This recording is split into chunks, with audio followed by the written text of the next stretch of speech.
এই ওমর বিন আব্দুল আজিজ রাহমাতুল্লাহ আলাইহি উনি সময় সম্পর্কে খুব গুরুত্বপূর্ণ একটা তথ্য দিয়েছেন।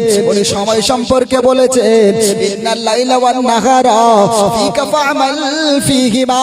ওমর বিন আব্দুল আজিজ রাহমাতুল্লাহ আলাইহি উনি এই সময় সম্পর্কে তথ্য দিয়েছেন। ও জগৎবাসী তোমরা শোনো গো, আমি ওমর বিন আব্দুল আজিজ বলতেছি ইন্নাল লাইলা ওয়ান নাহারা ফিকা ফা'মাল ফীহিমা। দিনরাত তোমাদের মাঝে কাজ করে চলেছে। ও জগৎবাসী তোমরা দিনরাতের মাঝে কাজ করে যাও। জোরে বলুন সুবহানাল্লাহ।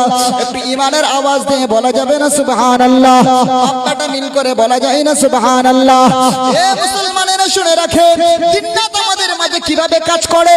সূর্য প্রতিদিন উদয় হয় যত সময়ে, আবার অস্তমিত হয় যত সময়ে, আমাদেরকে বার্তা দিয়ে যায় আমরা আমাদের রবের হুকুম পালন করতেছি, আমরা আমাদের রবের সমস্ত দায়িত্ব পালন করতেছি। কিন্তু তোমরা মানুষ, তোমরা বড় গাফেল, তোমরা তোমাদের রবের হুকুম তোমরা মান্যতা করে চলো। এ মুসলমান ঘরের ছেলেরা মনে রাখো, তাই তো ওমর বিন আব্দুল আজিজ বলে দিলেন ইন্নাল লাইলা ওয়ান নাহারা ফিকা ফা'মাল ফীহিমা। দিনরাত তোমাদের মাঝে কাজ করে চলেছে, অতএব তোমরাও দিনরাতের মাঝে কাজ করে যাও। এ বন্ধু আমার শুনে রাখেন, তাই তো মহান আল্লাহ বললেন ওয়াল আসরি ইন্নাল ইনসানা লাফি খুসর। আমার আল্লাহ বললেন বিশ্ববাসী শোনো গো, আমি আল্লাহ পাক রব্বুল আলামিন বলে দিলাম ওয়াল আসরি, সময়ের কসম, ইন্নাল ইনসানা লাফি খুসর। আমি আল্লাহ সময়ের কসম করে বললাম, তোমাদের জীবনের কসম করে বললাম, আমি আল্লাহ তাআলা তোমাদের হায়াতের কসম করে বললাম। এই পৃথিবীতে তোমরা যারা মানুষ হিসেবে জন্ম নিয়েছো, এই মানুষ হিসেবে তোমরা যারা পৃথিবীতে বিচরণ করো, নীল আকাশের নিচে, খুঁটিবিহীন নীল আকাশের নিচে, ভাসমান সাতটাবক জমিনের উপরে তোমরা যারা বসবাস করতেছো, আমি আল্লাহ পাক রব্বুল আলামিন বললাম ওয়াল আসরি, তোমাদের জীবনের কসম, ইন্নাল ইনসানা লাফি খুসর, তোমরা সব খাসারা, খাতির ভিতরে রয়েছো। আমরা আল্লাহকে ডেকে বললাম আল্লাহ তুমি তো আমাদের মানুষকে বড় ভালোবেসে বানিয়েছো, বড় প্রেম করে বানিয়েছো। আল্লাহ আমরা কেন ক্ষতির ভিতরে থাকবো? আমাদেরকে যখন তুমি বানাবে বলেছিলে, ফেরেশতারা বলেছিল ও রব্বুল আলামিন, আপনি মানুষ বানাবেন না, মানুষ আপনি তৈরি করবেন না। ও মানুষ পৃথিবী থেকে আপনার হুকুম তারা মান্যতা দেবে না, আপনার হুকুম তারা মানবে না, ফরজ হুকুম তারা আদায় করবে না, আপনার বিরুদ্ধে চারণ করবে। আপনি যেগুলো হারাম ঘোষণা করবে, এই হারাম কাজগুলো তারা পৃথিবীতে বেশি বেশি করবে। আল্লাহ পাক রব্বুল আলামিন সেদিন ফেরেশতাদের জবাবে বলেছিলেন আলা ইন্নী আ'লামু মা তা'লামুন। আমার আল্লাহ সেদিন বলেছিলেন ও ফেরেশতারা তোমরা জানো না, আমি আল্লাহ যেটা জানি তোমরা সেটা জানো না। জোরে বলুন সুবহানাল্লাহ। এ ফেরেশতারা, আমি আল্লাহ তাআলা মাটি তৈরি আদম বানাবো, আদম সন্তান পৃথিবীর জমিনে আমি আল্লাহ প্রতিনিধি হিসাবে প্রেরণ করব। না সব বান্দা গাফেল হবে এমন তো নয়, সব বান্দা আমি আল্লাহ আমার শত্রুতা পোষণ করবে এমন তো নয়, সব বান্দি আমি আল্লাহ আমার বিরুদ্ধে চারণ করবে এমন তো নয়। ওই জমিন আবার কিছু কিছু আল্লাহর বান্দা থাকবে, তার এই জমিনের ভিতরে আমি আল্লাহ আমার জন্য পৃথিবীর জমিনে সবকিছুকে তারা আমি আল্লাহ আমার জন্য তারা কুরবান করে দেবে। জোরে বলুন সুবহান। আর একটু জোরে বলা যায় না সুবহানাল্লাহ? কোরআন শরীফের 9 নম্বর পারা, 11 নম্বর পারা, 9 নম্বর সূরা, 111 নম্বর আয়াত, সূরার নাম সূরা তাওবা।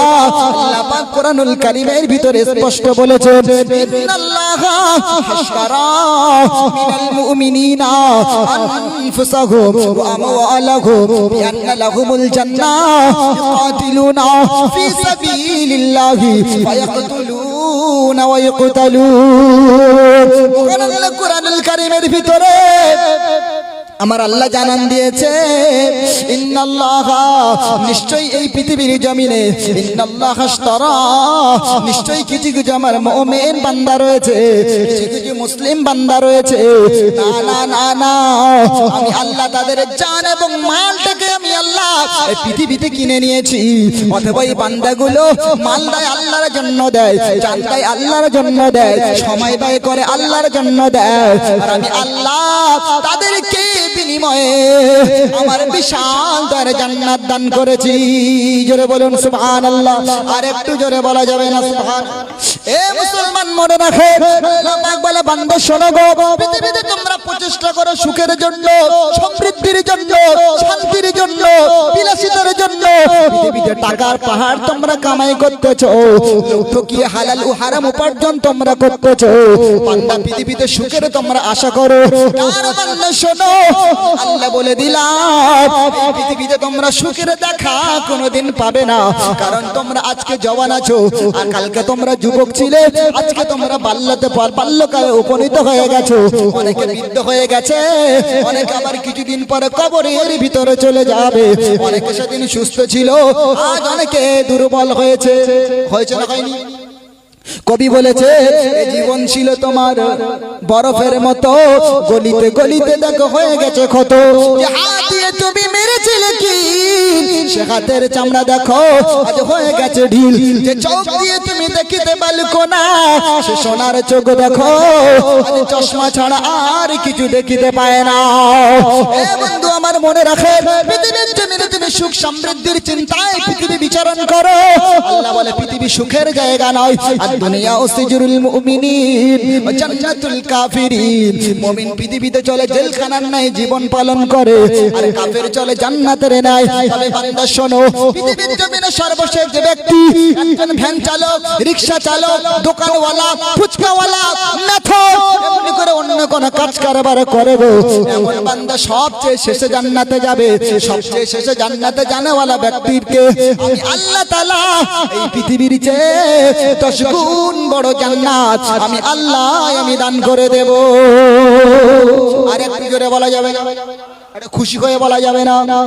এ মুসলমান মনে রাখো, আল্লাহ পাক বললেন আমি আল্লাহ তাআলা আমি বড় মহব্বত করে বান্দা বানিয়েছি। আমরা আল্লাহকে বললাম আল্লাহ আর তুমি কি কি মহব্বত করেছো? আল্লাহ বলে বান্দা তোমরা শোনো, বাপের মায়ের পেটে যখন সন্তান সন্ততি আসে, বাবার মাথায় একটু চিন্তা হয় ওই সন্তান পৃথিবীতে এলে পরে ওর জন্য আমরা কিছু এমনি করে ওর জন্য কিছু উপার্জন করা লাগবে, এক্সট্রা কিছু ওর জন্য অর্থ উপার্জন করা লাগবে। এ বন্ধু আমার, ছেলে কিংবা মেয়ে পৃথিবীর জমিনে এলে পরে তবে আমরা চিন্তা করি, তবে আমরা তার ভাবনা ভাবি। আল্লাহ পাক বলে বান্দা শোনো গো, আমি আল্লাহ তোমাদেরকে কত প্যার করি, আমি আল্লাহ তোমাদেরকে কত মহব্বত করি। না না না, তোমার বাবা তোমার মা তুমি জন্ম নেওয়ার পরে তোমার ভাবনা ভেবেছে আমি আল্লাহ তাআলা ওই দিনে তোমার ভাবনা ভেবেছি যখন তুমি পৃথিবীতে আসো নাই। পৃথিবীতে মানুষ বানানোর আগে, বান্দা বানানোর আগে আমি আল্লাহ 50,000 বছর আগে আমি আল্লাহ তাআলা এই ধরা পৃষ্ঠে ওই বান্দার কি প্রয়োজন আছে, কি দরকার আছে, ওর পৃথিবীর সমস্ত প্রয়োজন, সমস্ত খাদ্য আমি আল্লাহ 50,000 বছর আগে মওজুদ করেছি। জোরে বলুন সুবহানাল্লাহ। কোরআনের কোথায় আছে? কোরআন শরীফের 12 নম্বর পারা প্রথম পৃষ্ঠার প্রথম লাইন আল্লাহ পাক বলেছেন ওয়ামা মিন দাব্বাতিন ফিল আরদি ইল্লা আলাল্লাহি রিজকুহা। আল্লাহ পাক বলে বান্দা শোনো গো, আমি বান্দা জমিনে পাঠাই নাই, পৃথিবীতে বান্দা তুমি যাও নাই, তার 50,000 বছর আগে আমি আল্লাহ বান্দা কি খাবার খাবে, কতটা খাবার প্রয়োজন আমি আল্লাহ খাবার মওজুদ 50,000 বছর আগে করেছি।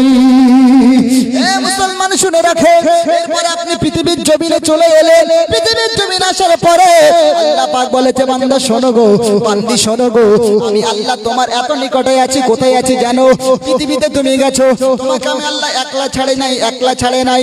আমার আল্লাহ পাক বললেন ওয়ালাকাদ খালাকনাল ইনসানা ওয়া না'লামু মা তুওয়াসবিসু বিহি নাফসুহু ওয়া নাহনু আকরাবু ইলাইহি মিন হাবলিল ওয়ারিদ।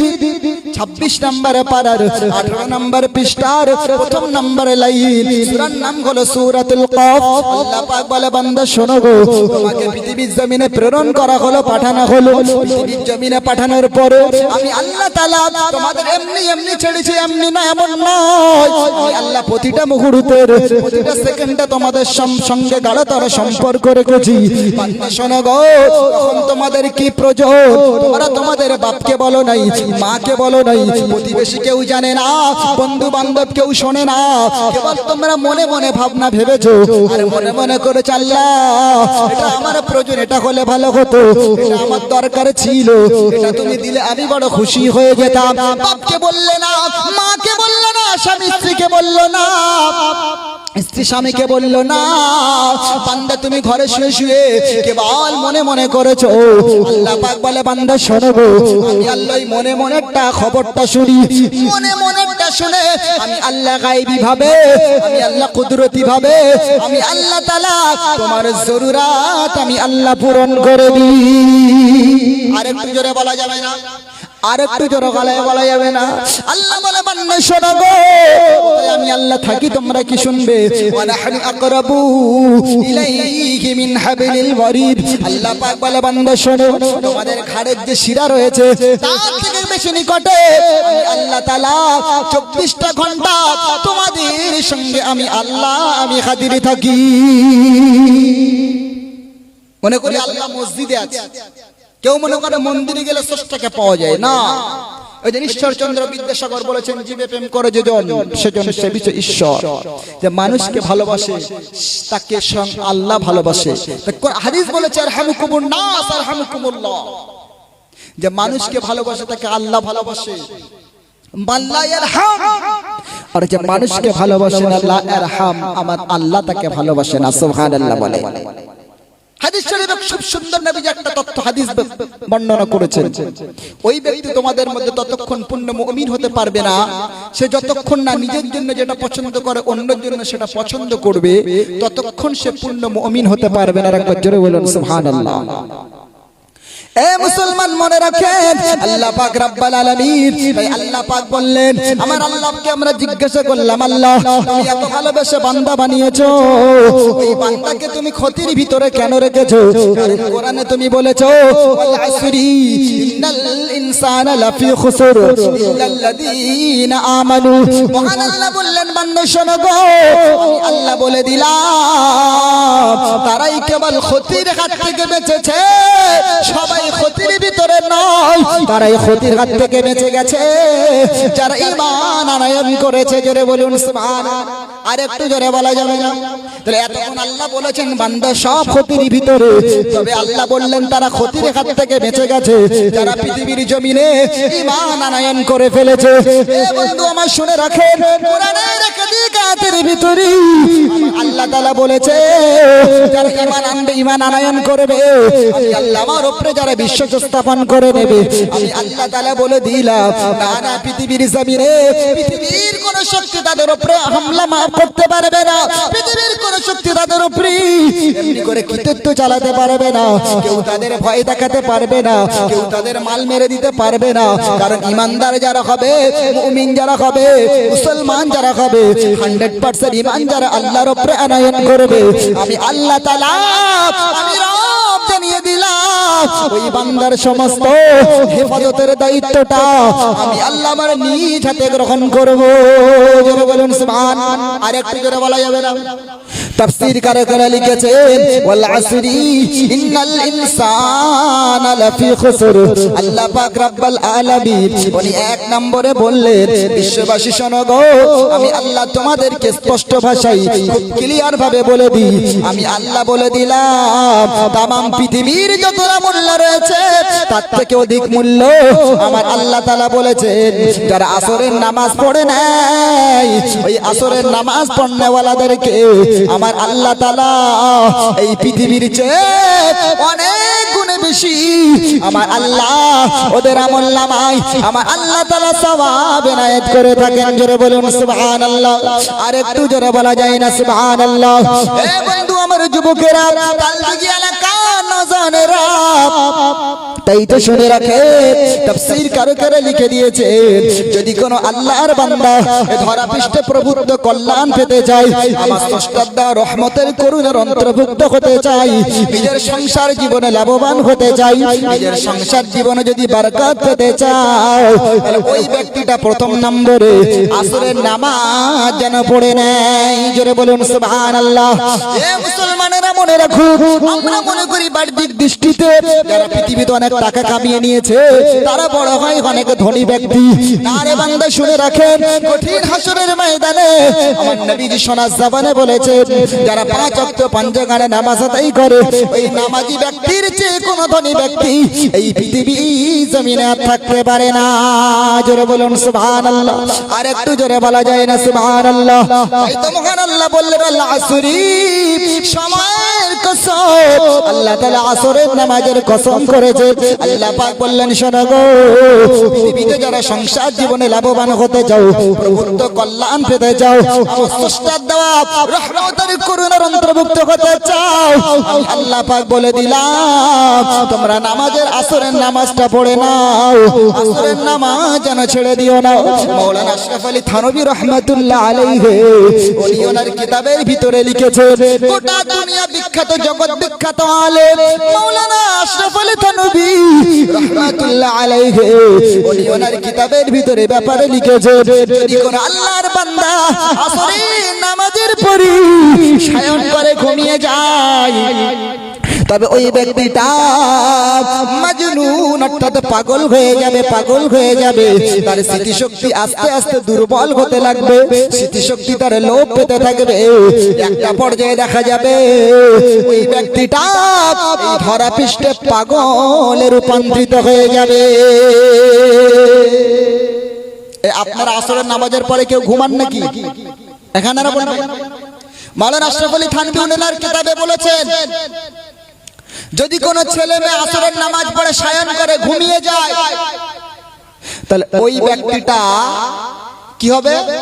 তার স্মৃতিশক্তি আস্তে আস্তে কমে যাবে। তাহলে একটা আমল প্রথমেই আপনারা পেয়ে গেলেন, যে কেউ যদি সংসার জীবনে লাভবান হতে চায়, যে ছেলে আর মেয়েগুলো দুবেলা মারামারি, স্বামী স্ত্রীর মনোমিলন হয় না, এক বেলা যেতে পারে না, তার আগে একবার ঝগড়া ফাসাদ শুরু, মায়েরা খালি তাবিজ করতে যায় হুজুরদের কাছে, তাবিজে যায়, আর হুজুররা যদি তাবিজ দিয়ে সব ঠান্ডা করে দিত, তাহলে হুজুরদের বউগুলো হুজুর আগে ঠান্ডা করতে পারতো।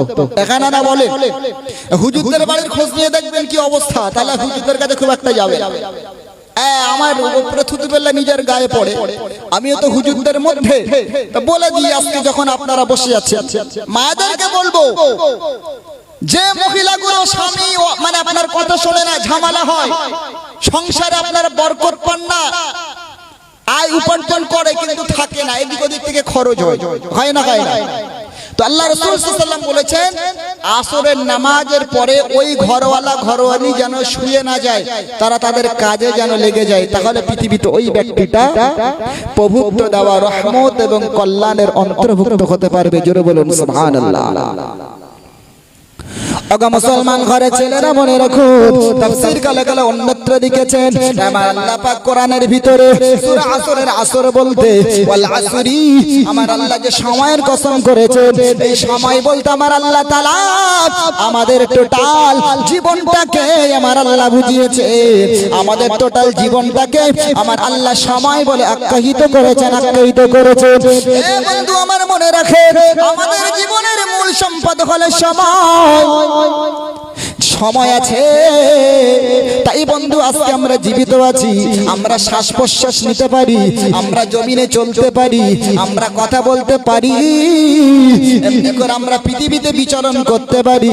যেদিন সময় থাকবে না, আল্লাহর বান্দা আজকে যতজন মাজলিসে বসে আছে, যত আল্লাহর বান্দা রাস্তায় ঘোরাফেরা করতেছে, যত জননী মা পর্দার আড়ালে বসে নসিহত শুনতেছে, কত কমিটির ভাই আড়ালে বসে নসিহত শুনছে, ও বাবাজি আমার মনে রাখে, আল্লাহ পাক আপনার নির্দিষ্ট সময় দিয়ে এই পৃথিবীর জমিনে প্রেরণ করেছেন, পাঠিয়ে দিয়েছে।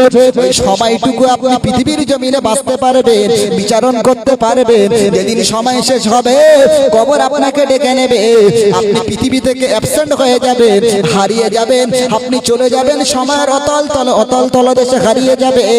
না রে বন্ধু না, আগামী 100 বছর পরই এই জমিনে যত বক্তা এবং শ্রোতা ওয়াজ করে নসিহত করে এই যুবকগুলো আর খুঁজে পাওয়া যাবে না। ওরে বন্ধু আমার, এতগুলো মানুষকে বলে একজন মানুষ দেখাতে পারবেন এখানে এই গ্রামে 100 বছর বেঁচে আছে?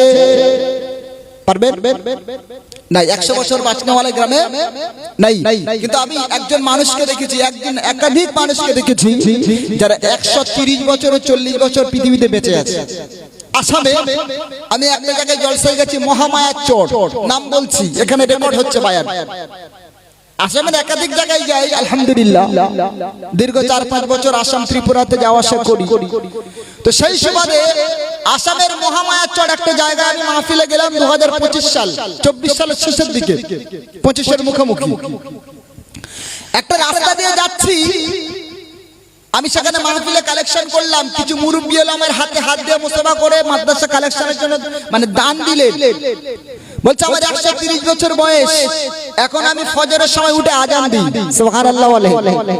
130 বছর বয়স, আসামের ওই দুই একাধিক ব্যক্তিকে আমি দেখলাম 120, 125, 130, 110 বেঁচে আছেন, সুস্থ আছেন।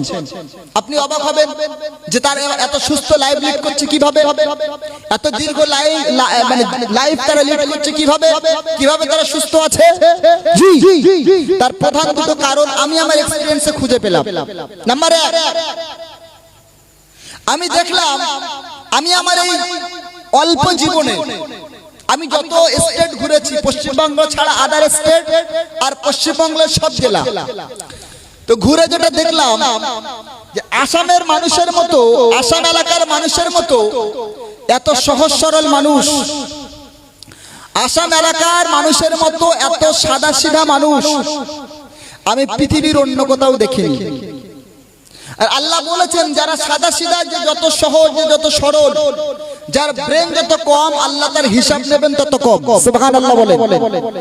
আজকে দিনে যারা মূল্যায়ন করে না মানুষকে, এ গ্রামের যারা বুদ্ধি কম বলে হেওড়ো মানুষ, বোকা মানুষ, ওর মাথায় বুদ্ধি নেই, পাগল মানুষ, আজকে এ গ্রামের যারা পাগল রূপে ঘোরে, ব্রেন কম নিয়ে ঘোরে, দুর্বল মানসিকতা নিয়ে ঘোরে, যারা পৃথিবীতে টাকার পিছনে ছোটে না, যারা মানে পৃথিবীর জমিনে ক্ষমতা আর অন্য কিছুর পাওয়ারের পিছনে ঘোরে না, ওই নিরীহ শ্রেণীর, অসহায় শ্রেণীর, কম বোঝনেওয়ালা মানুষগুলো কঠিন হাসরের ময়দানে আগে তারা আল্লাহর দরবারে জান্নাতে পৌঁছে যাবে। জোরে বলুন সুবহানাল্লাহ।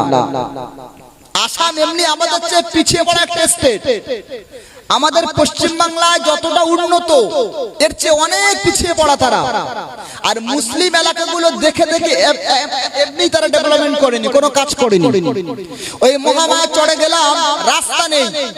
আপনাদের তালদিঘি এই গ্রামে আসতে যেমন একটা রাস্তা আছে, আসামের বেশ কিছু এলাকা আমি ঘুরে দেখলাম রাস্তা নেই। নদীর চর দিয়ে, কারুর উঠান দিয়ে, কারু বাড়ি দিয়ে সেখানে রাস্তা। আশ্চর্য, সেখানে এখনো বিদ্যুৎ কারেন্ট পৌঁছায়নি। মুসলিম এলাকায় এমনি ডেভেলপমেন্ট করে নাই। এমন এলাকাতে সোলারে মানুষ জীবনযাপন করছে। সবচেয়ে বড় বিষয় হলো ওই এলাকার মানুষগুলো যানবাহন, রাস্তা নেই তো যানবাহন কোথায় থাকবে? হেঁটে মানুষ পার হয়, নিজেদের ফসল নিজেরা উৎপাদন করে, নিজেরাই মানে ফসল ফলিয়ে নিজেরাই রান্না করে, নিজেরাই বাজার করে, নিজেরাই খায়, সুবহানাল্লাহ বলে। আসামের মাটি অনেক পিছিয়ে পড়া একটা স্টেট। আর মুসলমানরা সেখানে তো একদম নিরীহ, একদম নিরীহ। আসামের যে মুখ্যমন্ত্রী এত হিংস্র, ওই যে হিমন্ত বিশ্ব শর্মা জি, উনি প্রকাশ্যে বলছে যে কোন মুসলিম ভ্যানওয়ালার গাড়িতে যদি ওঠো, ভ্যান চালকের গাড়িতে যদি ওঠো, ভ্যানে ওঠো, ও 30 টাকা ভাড়া হলে 20 টাকা দাও, দিয়ে ওকে বিরক্ত করো, যেন এক পর্যায়ে বিরক্ত হতে দেশ ছেড়ে পালিয়ে যায়। প্রকাশ্যে বলছে, আপনারা অনলাইন মিডিয়াতে দেখে নেবেন। বাবাজি আমায় শুনে রাখে, তোমার আল্লাহ পাক রব্বুল আলামিন বলে দিলেন শোনো গো, ওয়াল আসরি ইন্নাল ইনসানা লাফি খুসর। আল্লাহ পাক কোরআনের ভিতরে সময়ের কসম করলেন, এরপরে আমার আল্লাহ বললেন নিশ্চয় নিশ্চয়ই পৃথিবী জমিনে যত মানুষ রয়েছে সব খাসারা ক্ষতির ভিতরে রয়েছে। আমার আল্লাহ পাক রব্বুল আলামিন এই আসর বলতে আমার আল্লাহ পাক আল্লাহ তাআলা আমাদের জীবনকে বুঝিয়েছে। বন্ধু আমার মনে রাখে, আমাদের জীবনের মূল সম্পদ হলো সময়। আমরা টাকার বেলায় বড় হিসাবী, আমরা টাকা গণনা করে রাখি, বারবার গণনা করি, একবার না একাধিকবার গণনা করি। 500 টাকার নোট কমে গেলে, 1000 টাকা কমে গেলে, 200 টাকা কমে গেলে এদিকে ধমক দিই, এমনি করে বাচ্চাদেরকে বকা দিই, বললে মোনা আমার 500 টাকা তুই কে নিয়েছিস? এই কচির মা 500 টাকা তুই কে নিলি রে? আমার বেটাটা নিল, বেটিটা নিল, 500 টাকা কেন কমে গেল? বন্ধু আমার, কিন্তু আমি আপনি, আমাদের জীবনের মূলধন হলো সময়। এই সময়টা দ্রুত গতিতে চলে যায়। মাত্র 60 বছর আমাদের গড়পড়তা জীবন যদি হিসাব করা হয়, 30 বছর শুধু রাতের বিভোরে কাটিয়ে যায়, ঘুমের ঘরে হারিয়ে যায় 30 বছর। আর 30 বছর কেবল আমাদের জিন্দেগি জীবন। এ বন্ধু আমার মনে রাখে, মাত্র কয়েক কোটি সেকেন্ড আল্লাহ আমাদের হায়াত জীবন দান করেছে। এ বন্ধু আমার মনে রাখে, টাকা তোমার নাই, গরিব তুমি রয়েছে, গরিবিয়াত তোমার জিন্দেগি, কিন্তু একটা সময় তুমি টাকা উপার্জন করে বড় লোক হতে পারবা। তোমার মানি লস হলে মানি তুমি ফিরে পেতে পারবা। শরীর তোমার খারাপ থাকলে, শরীর তোমার দুর্বল থাকলে, ভালো পরিচর্যা করে, ভালো তুমি খাওয়া দাওয়া করে, ভালো তুমি চিকিৎসা করে শরীর তুমি ফিরে পেতে পারবে। সময় একটা একটা সেকেন্ড আমার আপনার জীবন থেকে জুড়ে যায়।